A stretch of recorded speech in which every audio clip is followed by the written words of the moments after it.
Naku, ano ba ito?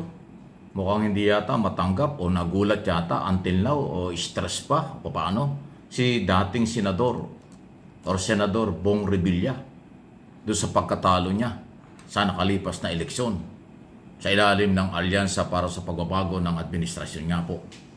Alam niyo kung bakit? Humarap si Attorney Porton, abogado ni Bong Revilla. Hindi si Revilla ang sumagot at hindi siya humarap sa media. At si Attorney Porton, Raymond Porton, ang nagpapaliwanag. Ito, pakinggan nyo yung salbo ng mga paliwanag niya sa media. Napatawag pa talaga ng press conference. Hindi matanggap ang pagkatalo, ganun ba? All of you will be given copies. Ayan, Senator Bong Revilla is not just an actor turned politician. He has been in public service for 30 years and has had a significant legislative career in the Philippine Senate, authoring and co-authoring numerous laws that address various sectors of society. Throughout his tenure, Senator Revilla has filed over 2,000 bills and resolutions demonstrating his active participation in the legislative process and reflecting his commitment to various sectors including education, public safety, senior citizens, and government employees. From these proposals, over 300 have been enacted into law. Among the key laws authored or sponsored by Senator Bong are the following: RA 10054 or the motorcycle helmet law, a law which mandates all motorcycle riders to wear in coming out with laws that benefit the Filipino people. Senator Revilla had high hopes that the public will continue to trust his commitment to improve the quality of life for Filipinos and vote kaso natalo nga any amount not to certain individuals. I have been told not to disclose the names of these individuals at this time because there's a need to vet them.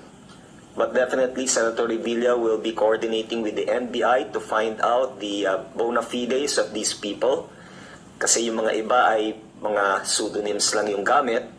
But definitely, you will be traced through the active cooperation of Facebook and other online agencies. And that your whereabouts will be discovered and that the appropriate charges will be filed. I will give one example of such a post. Ayan So pinapalabas niya. We have taken the liberty of not disclosing the name of this individual, but as you will see, what is being portrayed here is that umano, meron daw sinabi si Senator Revilla. But quinote yung binanggit ni Senator Bong, no? Sinabi ni Senator Bong, which is true, yung nagnanakaw talaga sa bayan, dapat kung kinakailangan hatulan ng kamatayan para matigil na yan. It was one of his campaign promises that if he is elected this year, he will author or co-sponsor a bill wherein the crime of plunder will now be penalized with death. Now, ang problema, pag tiningnan nyo itong post na ito, merong sinulat, pero di ko pa rin isa sa uli ang 124 million. Manigas kayo. Obviously, Senator Revilla never said this. Ayun. And yet, it is being made... So, ayun. Isa lamang po yan. Na nakikita ni Senator Revilla kung bakit daw siya natalo. May naninira sa kanya. Ginamit siya at may naninira. Aba, Senador, para ka naman kahapon lang pinanganak. Ay, ganun talaga sa politika. Laglagan yan. Hindi ko alam kung sinong naninira sa iyo ng personal at iba pang issue. So, ang nangyari ngayon, mukhang gusto yata ng kampo ni Revilla magpa-imbestiga sa NBI kung sino yung gumagamit sa social media na siya siniraan kaya siya natalo sa nakarang eleksyon. Ganun ba? So, sa akin pong opinion ko lang ito, parang until now, hindi pa pala matanggap o parang na-stress si Senador sa kanyang pagkatalo. At ngayon, gumamit pa ng abogado para magpaliwanag tungkol dyan sa lumalabas na paninira sa kanya o kung sino mang grupo ang nasa likod ng paninira o kung sino man, hindi ko rin alam, gusto niyang balikan. Ganon. Di ba pag kayo ay nasa gobyerno, ano man ang posisyon, tumatakbo kayo sa anumang eleksyon, dapat po huwag maging balat sibuyas. Kung meron man pong intriga at sinasabi yung ibang tao, di sagutin nyo ng maayos na pamamaraan. Pero yung sisihin nyo at tila pagbabantang kasuhan pa, ibang galaw yan. Although karapatan nyo yan. Pero kung sino man po, hindi naman tinukoy ni Atty. Porton kung sino daw yung grupo organization na sumira kay Senator Revilla, ayan ang paiimbestigahan. Parang gano'n ang dating. So hindi pa pala natatanggap ng aktor-politician na siya'y natalo. Pang-ilan ba si Bong Revilla? Pang-16 ba? Pang-15?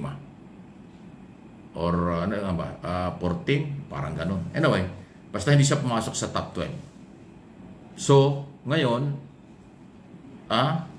dahil parang hindi pa matanggap, magpapaimbestiga. Sino naman ang iimbestigahan? Di ba normal lang naman sa eleksyon na mayroong mga positibo at negatibong issue lumalabas, yung iba nga dyan, personal pa. So, kung lahat na lang na ganong issue ay imbestiga, medyo mahabang proseso yan. Ganon pa man, tulad sinabi ko, karapatan pa rin niya yan. Pero kung sino ang kanyang papanagutin, abangan natin kung sino. Hindi pa tukuyin ayaw tukuyin ni Atty. Porton na kanyang abogado. Sample lang yung sinabi na kanyang sinabing tungkol sa statement at kanyang kampanya laban sa graft and corruption naman. Pero doon pala sa baba, may pahabol na issue tungkol naman doon sa kanyang naging problema sa Sandigan Bayan. So, lalabas at lalabas talaga. Alam mo kasi, ang pumasok sa politika, local o national, lahat ng issue kakalkalin yan. Pagkatao mo, pinagdaanan mo, kakayanan mo, lahat yan. Kung nagkaroon ka ng kaso, pag-uusapan niya. Kung na-dismiss, pag-uusapan niya. Kung anong desisyon ng korte, pag-uusapan niya. Lahat yun hindi talaga may tatago. Pero tila, yun ang nasisilip ng kampo ni Revilla kung bakit siya natalo. At kung sino ang naglabas ng mga detaling yan, ayun ang kanyang hahanapin. Di mandahan yan. Paano yung karapatan ng mga taong magsalita kung ano ang kanilang alam, nalalaman at mga isyong totoo o lehitimong isyo, bawal na ba yun? Hangad naman natin siguro, sana, na makarecover na rin si Senator Bong Revilla, matanggap niya ang kanyang pagkatalo kasi kahit anong gawin, hindi na siya mananalo pa, talagang talo na, naipakrama na 12. At siguro sa mga susunod na araw, maging papaghanda, aralin kung ano ang naging epekto ng kanyang pagkatalo at aralin din kung anong dapat gawin para siya ay muling manalo. Pero yung balikan, o parang pagbabanta pa, nakakasuhan yung mga gumawa at hahanapin pa, parang ang aking analysis at opinion dyan ay napikon at hindi matanggap, na-stress ng tuluyan. Ganun ba? Nako, Senador, pagaling ka, palakas ka. Tanggapin mo kung anong hatol ng bayan sa nakaraang eleksyon para makamove on. Pero kung ano man ang plano mo doon sa mga tao sa tingin mo yung nakasira sa iyo, sige, bahala ka. Karapatan mo yan. Dahil yung abogado mo nagsalita na Wow! Please like and share, subscribe kung hindi pa.